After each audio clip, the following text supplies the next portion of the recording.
How would you feel if you go into the hospital and a close family member of yours turns out to be really ill with a certain disease, but they told you that there's a cure? You feel really happy, right? Well, what I wanted to discuss was embryonic stem cells. Well, these stem cells are formed from the uterus after it's been fertilized, and before it's developed, they extract these embryonic stem cells to create, they can research them and they could use them to find cures to certain diseases and other things as well. But there's a lot of people who oppose this. It's going on right now, but a lot of people still oppose it, and people would need to understand what can come from it in order to feel more comfortable with it. And one of the things that this company does, known as discovering religion, they try to show people who are very religious the point of views of the people who are not really religious and have certain aspects on certain views. And one of the things that they came up with that I thought was very clever was, if there was a burning building and you could save either a child or a test tube full of fertilized eggs, what would you save? Of course, you save the child, making the child more greater than the cells in the test tube, which I agree with, and a lot of people don't agree with that. One of the reasons why people don't agree with it is usually if they're really religious, really patriotic. If they're really religious, then they'll use the 10 Commandments as a crutch and say that, it's in the 10 Commandments it says, "Thou shalt not kill." And they'd use the Constitution as a crutch as well by saying, all men are created equal with unalienable right to life. Now, this is something that we could all agree with, but at the same time, those people tend to contradict themselves by saying they also agree with the death penalty. There's a high ratio of people who agree with both of these, not destroying embryos as well as the death penalty, which, like I said, is kind of controversial, but because they believe that somebody murdered somebody and they deserve to die. Why? So they can stop killing people. But if we stop these embryonic stem cells, then more people in the future would end up dying anyways, because these could have created a cure for something that we could have solved with these embryonic stem cells. One of the things that one of the people that actually do this is, well, we all know him, the ex-president Bush. He actually, when he was in the governor of Texas, he was for the death penalty. Under him, there was like 152 executions, but he opposed it, and he actually refused legislation from allowing funding for embryonic stem cells, like twice in in both his terms.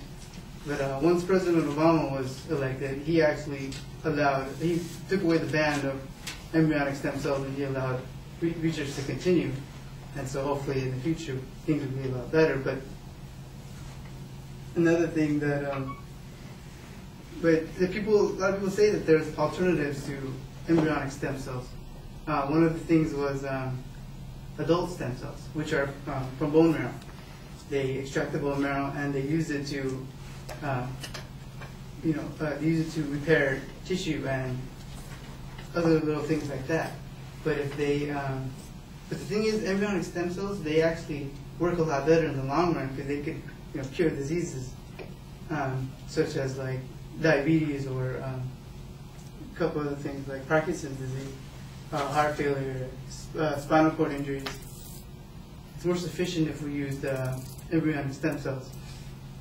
Another thing that goes through with embryonic stem cells is human cloning.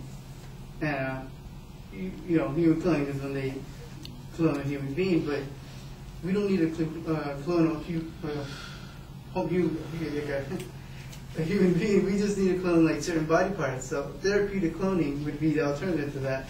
It's when you just take the cell from a or the good side of a damaged organ, let's say like someone's liver is destroyed, they could take a piece of it and they'll be able to clone the liver through therapeutic cloning. But the thing with that is it needs more research that hasn't been developed yet, and cloning is actually not allowed in our country. So we need to be able to see the good side of cloning so that we could understand how it works and we could further our healthcare product presentation.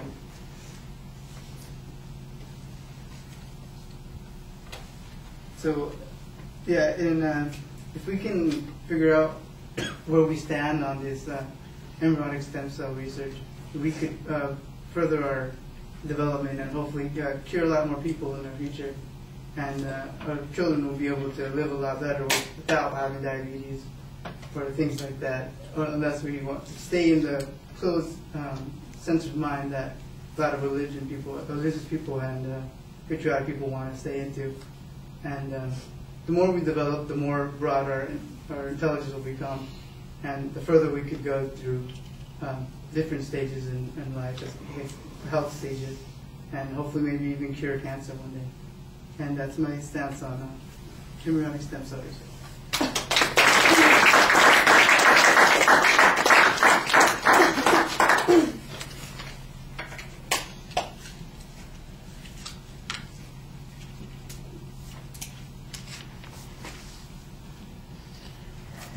All right. So, Michael, what did you think? Overall, I thought it was a very well done speech. The opener was a strong appeal to our emotions. You know, what if someone you know is sick, but then you find out there could be a cure. I thought some weak spots might be in maybe some of the transitions. I might have followed it a little bit better if there were, what was the term that we used? Maybe some of the signposts and kind of transitioning between different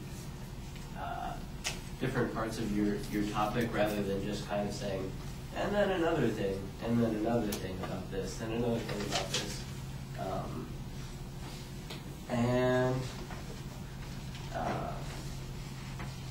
Let's see.